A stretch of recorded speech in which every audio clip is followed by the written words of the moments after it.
اگر کوئی بیمار ہے تو خود یہ وظیفہ پڑھ لے.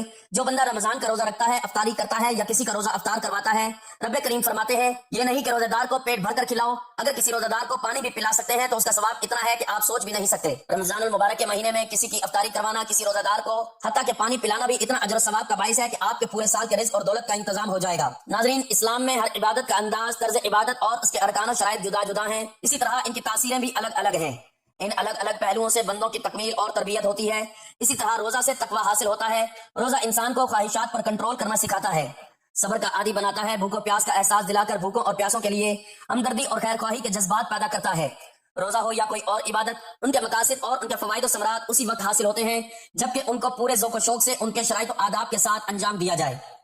ناظرین محترم، وقت کی نزاکت کو مد نظر رکھتے ہوئے آج کے اس عمل کی طرف چلتے ہیں اور آپ کو بتاتے ہیں کہ آپ نے قرآن پاک کی ایک بہت ہی مختصر سورۃ الکوثر کی ایک بہت ہی پیاری پہلی آیت کو کتنی تعداد میں اور کیسے پڑھنا ہے. آپ رمضان المبارک میں افطاری کے وقت روزانہ یہ عمل کرنا چاہیں تو روزانہ بھی افطار کے وقت باوضو جب افطاری کے دسترخوان پر بیٹھ جائیں تو پھر آپ نے سب سے پہلے نبی کریم صلی اللہ علیہ وآلہ وسلم کی ذات اقدس پر درود پاک کا نذرانہ پیش کرنا ہے. درود پاک آپ کوئی سا بھی پڑھ سکتے ہیں.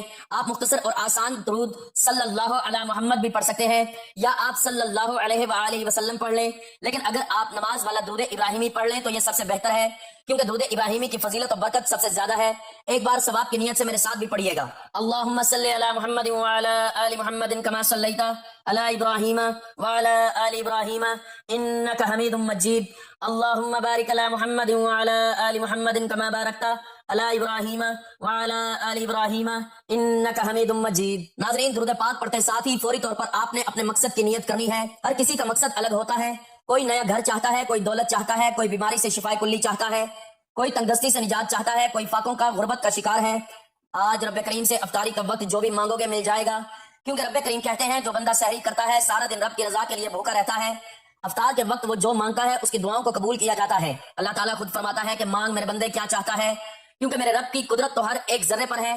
تو آج جتنا بھی مانگ سکتے ہیں وہ مانگ لینا. اپنے ذہن میں اپنی نیت اور مقصد رکھ کر آپ نے فوری طور پر ایک بار اعوذ باللہ من الشیطان الرجیم اور ایک بار بسم اللہ الرحمن الرحیم پڑھ کر وظیفے کا آغاز کرنا ہے اور اپنی آنکھوں کو بند کر لینا ہے اور یوں محسوس کرنا ہے کہ دنیا جہان سے آپ کا تعلق ختم. آپ روزہ رسول صلی اللہ علیہ وآلہ وسلم کی جالیوں کے قریب بیٹھ کر اس خاص وظیفے کو پڑھ رہے ہیں اور روزہ افطار کر رہے ہیں. تو افطاری سے پہلے اپنے سیدھے ہاتھ کو سر پر رکھ کر سب سے پہلے جو آپ نے وظیفہ پڑھنا ہے وہ رب کریم کے ایک نام کا وظیفہ ہے، یا فتاح.